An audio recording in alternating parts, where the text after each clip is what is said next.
that's where I'm starting the next phase of my life, the next chapter of my life. I had read the books. I knew a lot about how you go through transition in an organization. It was about preparing myself and really having the reflection time to make a plan, to think through how and when I would talk to my board and to all the other people in the organization about my plans. And it was really valuable to hear from other executives who were also facing something similar. I think it gave me a sense that transition is not really a moment in time, but it's a process and a journey, and I found myself wishing that, like even 2 years ago, before announcing transition, that I would have gone through the program.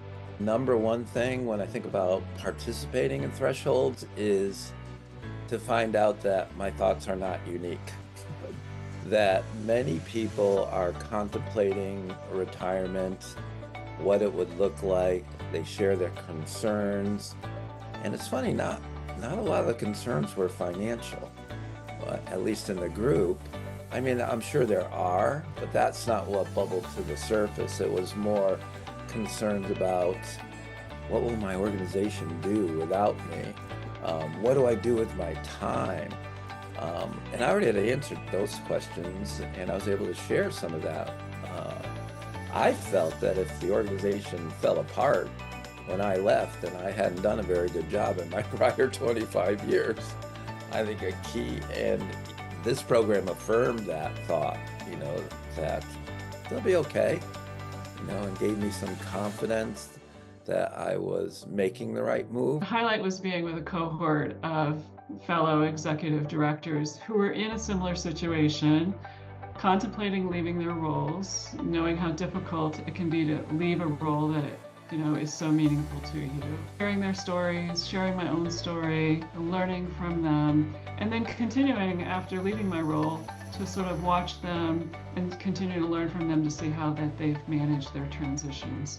It was very supportive, I think, because the space of a CEO, I think, can be very lonely or very isolated, and so many things are done without a level of affirmation or consultation until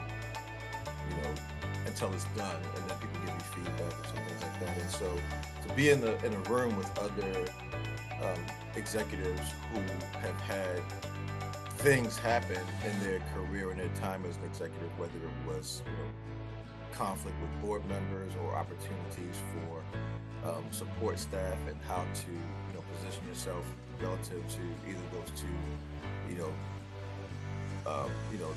direct lines. There's just so much uncertainty when you're trying to make those decisions, and so to hear others having those same reflections was very positive.